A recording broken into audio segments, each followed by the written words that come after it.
കാലാഹലന്മാരെന്ന് പറയപ്പെടുന്ന അസുരന്മാരുടെ ഒരു വലിയ വംശം ഉണ്ടായിരുന്നു. ഇവർ അതീവ ദുഷ്കരമായ പ്രവർത്തികളിൽ ഏർപ്പെട്ടവരാണ്. ഇവരെ വധിക്കാൻ വേണ്ടിയിട്ട് വിഷ്ണു ഭഗവാൻ ഇവരോട് ദീർഘകാലം യുദ്ധം ചെയ്തു. ഈ യുദ്ധമൊക്കെ കഴിഞ്ഞ് ആ ദീർഘകാലത്തെ യുദ്ധത്തിനൊടുവിൽ ക്ഷീണിതനായി തീർന്ന അസുരന്മാരെയൊക്കെ വധിച്ച് യുദ്ധം ജയിച്ചു. പക്ഷേ ക്ഷീണം കൊണ്ട് അല്പനേരമൊന്ന് വിശ്രമിക്കാൻ ആര് തീരുമാനിച്ചു? വിഷ്ണു തീരുമാനിച്ചു. ഈ വിശ്രമിക്കാൻ വേണ്ടി ഇരുന്നപ്പോൾ പത്മാസനത്തിൽ ഇരുന്ന് അദ്ദേഹം തൻ്റെ ശിരസ് തൻ്റെ വില്ലിനകത്ത് തല ചാർച്ച് വെച്ച് ആ വില്ലിനകത്തേക്ക് തല ചേർത്ത് വെച്ചുകൊണ്ട് അവിടെ ഇരുന്ന് നിദ്രയിലേക്ക് വന്നു. അങ്ങനെ ക്ഷീണം കൊണ്ടൊന്ന് ഉറങ്ങിപ്പോയി.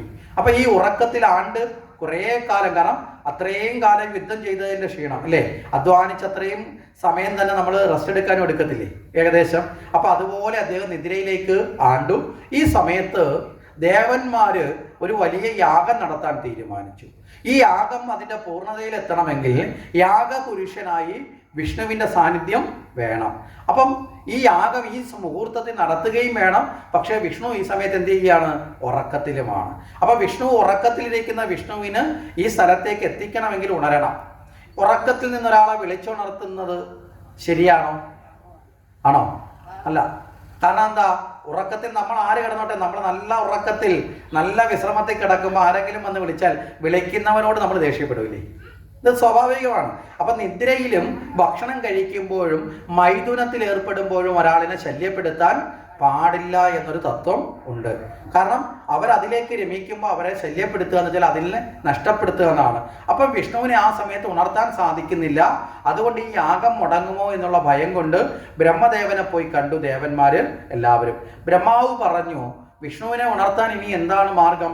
അപ്പോഴാണ് ദേവന്മാർ പറഞ്ഞത്, ഒരു വില്ലിൽ തലചായ്ച്ചാണ് കിടന്ന് ഉറങ്ങുന്നത് അല്ലേ, അപ്പൊ തലയണയൊന്ന് മാറ്റിയാൽ ചിലപ്പോൾ ഉണരും.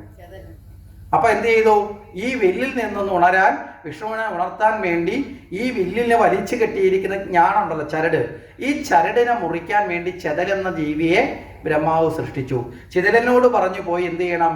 കാർന്ന് ഈ ചരട് മുറിക്കണം. അപ്പൊ ഈ ചരട് മുറിക്കുമ്പോൾ ഈ വില്ല് നേരെ ഉയരും. അപ്പൊ ഈ മടങ്ങിയിരുന്നതിന് മുകളിൽ തല വെച്ച് സ്വസ്ഥമായി ഉറങ്ങുന്ന ആളിത് നുവരുമ്പോൾ എന്ത് ചെയ്യും? ഞെട്ടി ഉണരും. അപ്പൊ ഉണർത്തിയത് ദേവന്മാരാണെന്ന് വെച്ചാൽ അല്ല, ചിതലാണ്. അപ്പൊ ആ ചരട് പൊട്ടിയത് കൊണ്ടാണെന്ന് വിചാരിക്കും. അപ്പൊ നേരിട്ട് ദേവന്മാരോടൊരു കോപവും ഉണ്ടാവുകയില്ല, ഒരു ശല്യവും വരികയുമില്ല. ഇങ്ങനെ ഒരു ഉപാധി പറഞ്ഞു കൊടുത്തു. ചിതൻ ആദ്യം ഇതിന് തയ്യാറായില്ല. ചിതൻ ചോദിച്ചു, ഇത് ചെയ്താൽ എനിക്കെന്താ ഗുണം അല്ലേ? നമ്മളെല്ലാ ജീവികളുടെ ആദ്യത്തെ ചിന്ത എന്താ?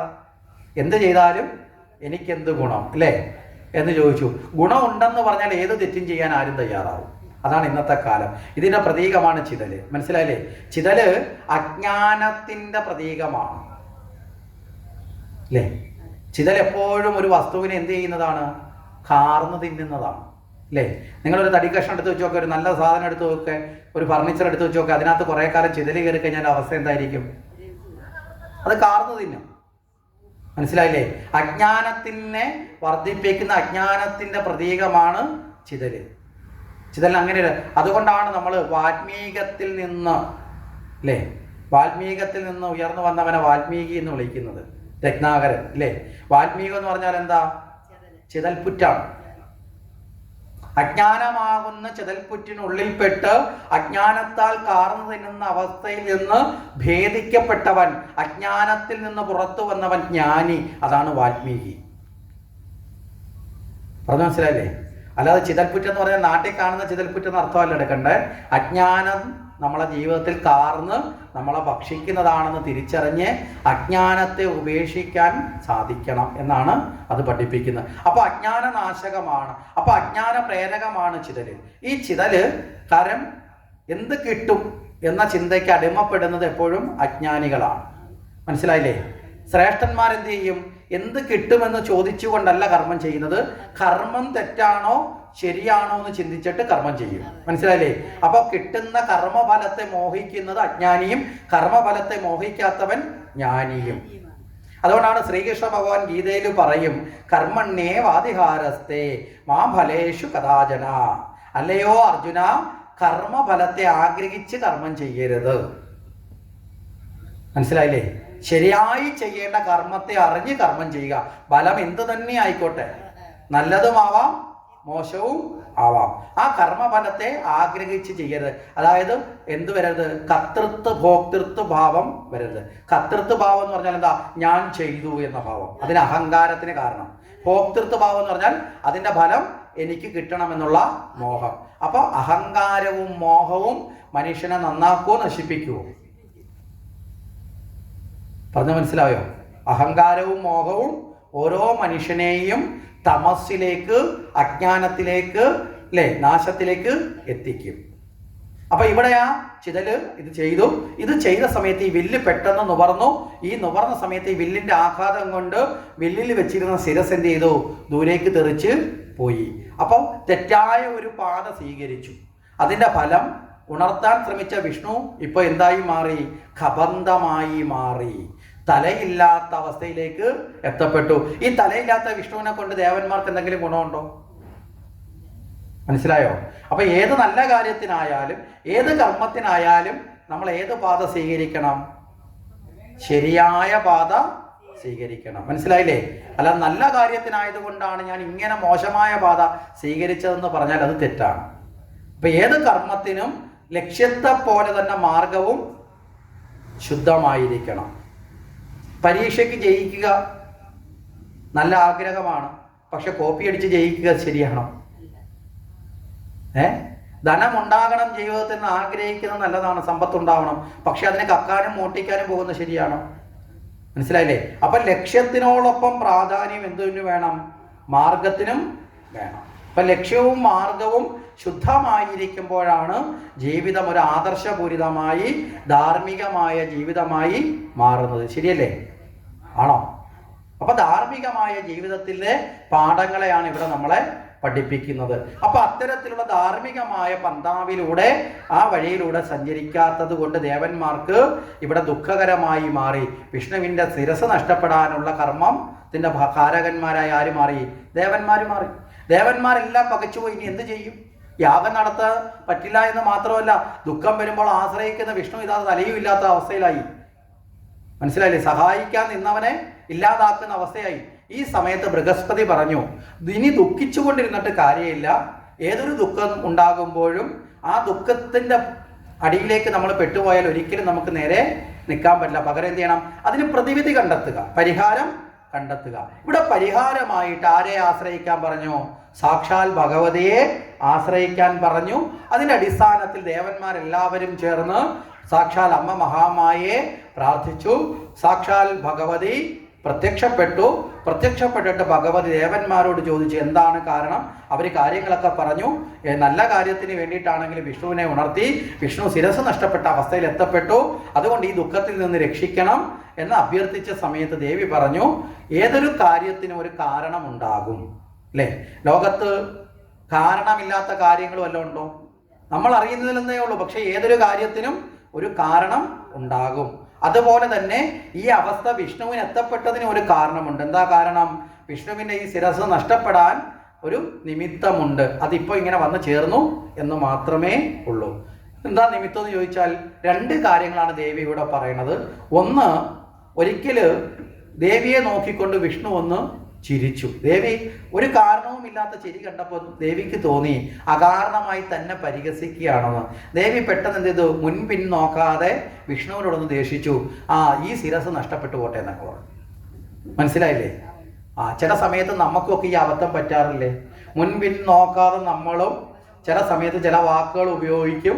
അതിൻ്റെ ദുഃഖം പിന്നീട് വന്നു ചേരും. അപ്പോൾ നമ്മൾ ഏത് വാക്കുകൾ ഉപയോഗിക്കുമ്പോഴും അതിൻ്റെ മുൻപിൻ നോക്കി പറയണം. മനസ്സിലാവുന്നുണ്ടോ? അല്ലേ? സാധാരണഗതിയിൽ ഇപ്പോഴത്തെ ചില സിനിമാ ഡയലോഗിലൂടെയൊക്കെ ഈ വാക്ക് നമ്മൾ കേട്ടിട്ടുണ്ട്. എന്താ?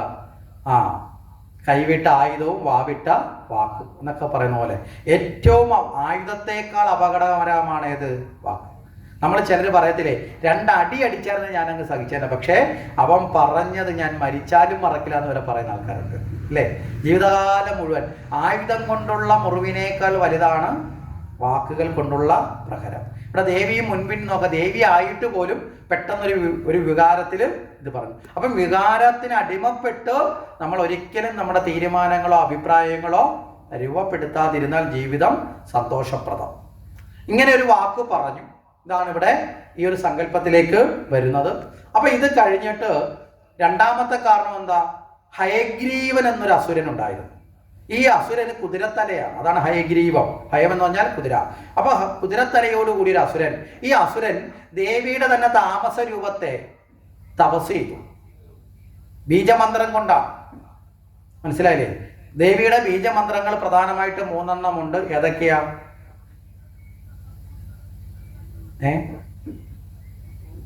ഐം ഹ്രീം ക്ലിം. മനസ്സിലായില്ലേ? കാമരാജ ബീജം, വാഗ്ബീജം, മായാബീജം. മനസ്സിലായോ? ഈ 3 ബീജ മന്ത്രങ്ങളുണ്ട്. അതിൽ മായാബീജമായ ഹ്രീം എന്നതിനെ ഉപാസിച്ചു ആര്? ഈ അസുരൻ. അസുരൻ ഭഗവതിയെ തപസ് ചെയ്ത് പ്രസാദിപ്പിച്ചു. എന്ത് വരം വേണമെന്ന് ചോദിച്ചു. മരണമുണ്ടാകരുതെന്ന് ചോദിച്ചു. ദേവി പറഞ്ഞു അത് പറ്റില്ല. കാര്യം ജനിച്ചിട്ടുള്ള ഏതൊരു വസ്തുവിന് എന്തുണ്ടാവും? മരണം ഉണ്ടാവും. പ്രത്യേകിച്ചും ദുഷ്ടന്മാർക്ക് മരണം കൂടി ഇല്ലാണ്ടായുള്ള അവസ്ഥ എന്തായിരിക്കും? ഈ ലോകത്തെ വെച്ചേക്കുവോ? അല്പകാലം കിട്ടുന്ന സമയം കൊണ്ട് തന്നെ നശിപ്പിക്കാൻ പറ്റുന്നതെല്ലാം നശിപ്പിക്കുന്നതാണ് ദുർജനങ്ങളുടെ ഒരു ലക്ഷണം, ഇല്ലേ? അസുരന്മാരുടെ ഒരു ലക്ഷണം. അപ്പൊ പിന്നെ ദീർഘായുസോടുകൂടി മരണമില്ലാതിരുന്നാലോ? ലോകത്തൊന്നും വെച്ചേക്കില്ല, സർവ്വതും നശിപ്പിക്കും. അതുകൊണ്ട് മരണമുണ്ടാവും. അപ്പൊ ചോദിച്ചു, അതിനൊരു മറ്റൊരു ഉപാധി ചോദിച്ചു, എന്നെ പോലെയുള്ളൊരുത്തനെ എന്നെ കൊല്ലാവൂ. മനസ്സിലായില്ലേ? കുതിരയുടെ ശിരസുള്ളവനെ എന്നെ വധിക്കാവൂ എന്നൊരു വരം നേടിയിട്ടുണ്ട്. അതുകൊണ്ട് ദേവി പറഞ്ഞു, ഇവിടെ എന്ത് ചെയ്യണം? വിശ്വകർമാവിനോട് പറഞ്ഞു, ബ്രഹ്മദേവനോട് പറഞ്ഞു, ഒരു കുതിരത്തല പകരം വെച്ച് വിഷ്ണുവിനെ ജീവിപ്പിക്കാൻ പറഞ്ഞു. അങ്ങനെ കുതിരത്തല പകരം വെച്ചു കൊടുത്തുകൊണ്ട് വിഷ്ണുവിനെ ജീവൻ കൊടുത്തു. ആ കുതിരത്തലയിലേക്ക് വന്ന വിഷ്ണു, ആ കുതിരത്തലയിലേക്ക് വന്നപ്പോൾ ഹയഗ്രീവൻ എന്ന പേരിലും ഭഗവാനും അറിയപ്പെട്ടു.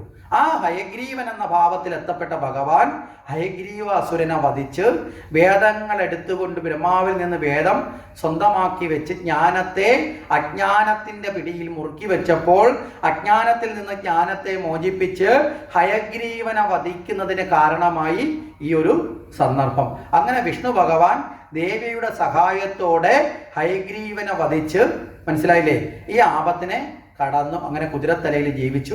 കുറച്ചു കാലത്തിന് ശേഷം പഴയ ശിരസിലേക്ക് തിരികെ എത്തുകയും ചെയ്തു. ഇവിടെ ആ ഹയഗ്രീവ അവതാരത്തിൽ സ്വന്തം ശിരസ് നഷ്ടപ്പെട്ടപ്പോൾ വിഷ്ണുവിന് പോലും സഹായമായി മാറിയത് അമ്മ മഹാമായയാണ് എന്നുകൂടി വിഷ്ണു ഭഗവാൻ ബ്രഹ്മാവിനോട് പറഞ്ഞതിൻ്റെ തത്വം മനസ്സിലായോ? അങ്ങനെ ഒരു അനുഭവം. രണ്ടാമത്തെ അനുഭവം എന്താ പറഞ്ഞത്? മധുകൈടഭന്മാർ, അല്ലേ? മധുകൈടഭന്മാർ എന്ന് പറയുന്ന അസുരന്മാരെ നിഗ്രഹിക്കാനും കാരണമായി മാറിയത് ആരുടെ അനുഗ്രഹമാണ്? ദേവിയുടെ അനുഗ്രഹമാണ് എന്നുകൂടി സൂചിപ്പിക്കുകയാണ്.